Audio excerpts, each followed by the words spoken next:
What's going on, everyone? My name's Obi and welcome back to Courtside Financial. Today we're going to be talking about two updates to IDEX Stock. If you're new to the channel, make sure you hit that subscribe button so you don't miss out on another video. And also make sure you hit that like button because it really does go a long way in helping out the channel. Lastly, if you want to be a part of the conversation before it happens here on YouTube, make sure you click that link in the description to join the free Courtside Financial Discord.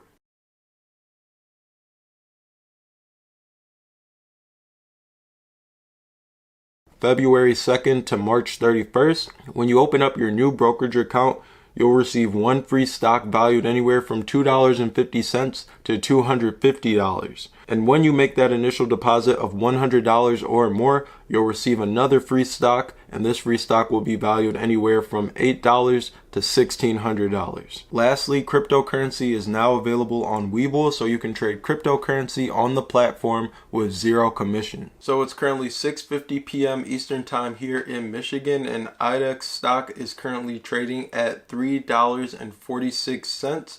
It is down 0.85% for the day, and it is up 7.12% in the after hours. So IDEX owns Timios, which is a fintech real estate company. I spoke about Timios more thoroughly in previous videos, but the company basically just provides solutions for real estate transactions. Last week they actually announced an expansion of their retail purchasing business. So this was February 19th. Timios has signed office leases in 3 new locations this quarter: Santa Clarita, Lancaster, and Ventura. Santa Clarita is the largest city by population in Los Angeles County. It's a fast-growing community with robust housing numbers, housing starts, and home upgrade opportunities. Lancaster, located in Antelope Valley, is another area of continued and sustained growth. Ventura in Ventura County is a mature coastal community with a vibrant housing market. Collectively, these 3 cities have a population about 500,000 people. The 3 new offices are part of Timios' continuing expansion program, which has helped fuel its growth in recent years. This retail purchasing business expansion is part of Timios' larger strategic growth plan, said Timios CEO Raymond Davison. With more companies offering the option to work remote, we believe that housing activity will continue to be strong. Timios will continue to strengthen its service offerings to address the changing needs of the housing market. So when I first heard this news, as someone who lives in Michigan, I was a little concerned because if you watch the news at all, there's been a lot of buzz about people kind of fleeing California. So I want to do a little bit of a deeper dive on that and a deeper dive on these cities that they're getting involved with so I can have a more holistic picture as an investor. With that being said, I did do a deeper dive, and while there are some concerns that pertain to California as a whole, this whole thing about people fleeing California or leaving and not coming back that the media is portraying, it seems to be a little bit of an exaggeration. So Timios is expanding into 3 new locations: Santa Clarita, Lancaster, and Ventura, California. I went on World Population Review so I could see the population statistics for these particular cities. I'm going to start with Ventura. For Ventura, they have a population as of 2021 of 105,856, a 2020 population of 105,856. It's the 66th largest city in California and the 294th largest city in the United States. Ventura is currently declining at a rate of 1.51% annually, and its population decreased by 0.54% since the most recent census, which recorded a population of 106,433 in 2010. Ventura reached its highest population of 110,731 in 2018. So next up is Santa Clarita, California. The population is 211,839. Santa Clarita is a city located in California with a 2020 population of 211,839. It is the 21st largest city in California and the 110th largest city in the United States. Santa Clarita is currently declining at a rate of 0.27% annually, but its population has increased 20.14% since their most recent census, which recorded a population of 176,320 in 2010. Santa Clarita reached its highest population of 213,734 in 2017. Spanning over 71 miles, Santa Clarita has a population density of 2,994 people per square mile. So declination of 0.27% really is nothing. And obviously 2020 was the pandemic, so we'll take that into account. But it looks like overall this market is trending upward in terms of population growth. Last but not least is Lancaster, California. They have a population of 155,559. Lancaster is a city located in California with a 2020 population of 100,559. It is the 33rd largest state in California and the 165th largest state in the United States. Lancaster is currently declining at a rate of 0.65% annually, and its population decreased by 0.69% since the most recent census, which recorded a population of 156,633 in 2010. Lancaster reached its highest population of 159,813 in 2015. Spanning over 95 miles, Lancaster has a population density of 1,650 people per square mile. Same thing with Santa Clarita.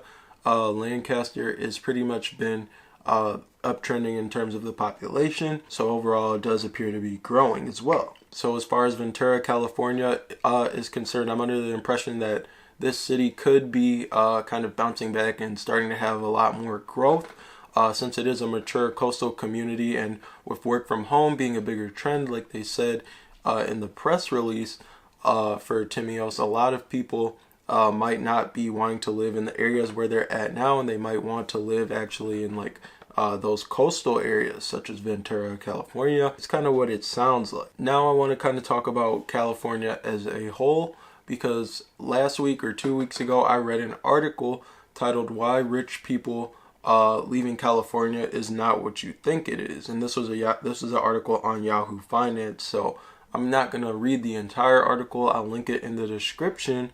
But you can definitely go check that out. But I want to point out a couple key points and takeaways that I thought were interesting for myself. So right here, the article says there's a camp of people that downplay this recent exodus, arguing for one thing, that there are no hard numbers to measure the scale or import of people leaving.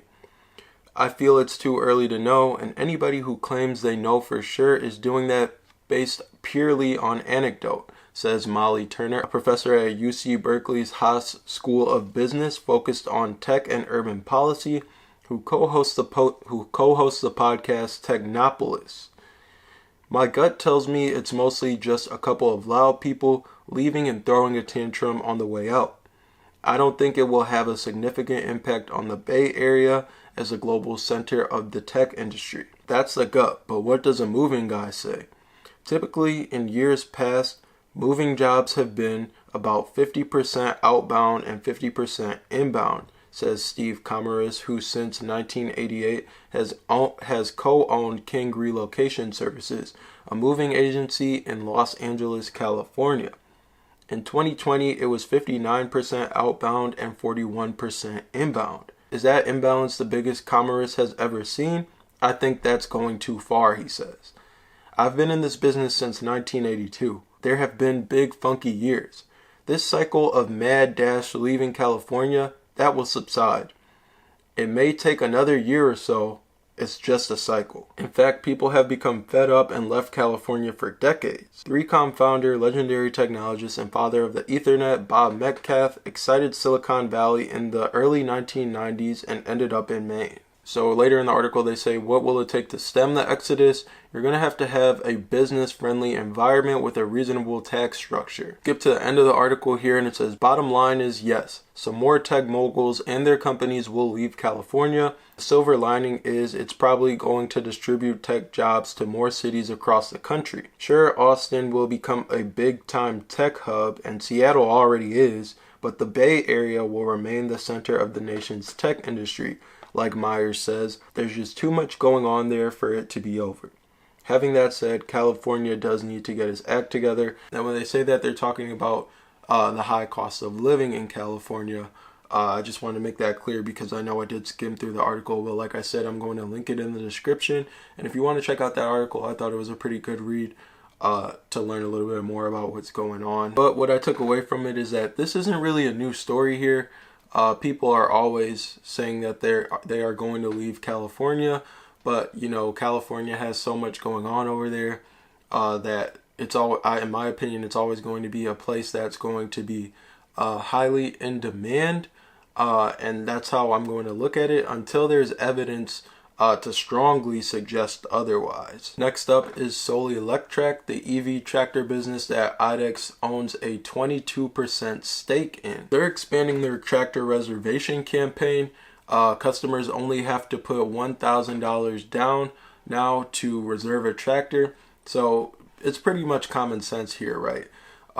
To reserve a tractor, you only have to put $1,000 down. That's not that much money to tie up. If people have interest in the product, if it is something that they want, I don't think people will see a problem with putting $1,000 down. But to me, it sounds like it's at that sweet spot where it's like, hey, if I want it, I'm going to make a reservation. And if I put that $1,000 down, I don't want to lose it. So I'm going to go ahead and end up purchasing an EV tractor when the time comes. So in my opinion, I feel like $1,000 is enough skin in the game to not want to lose that $1,000, but it's also not too much of a burden on the consumer for pre-ordering. And I'm bullish on Solectrac. I've also talked about it in other videos.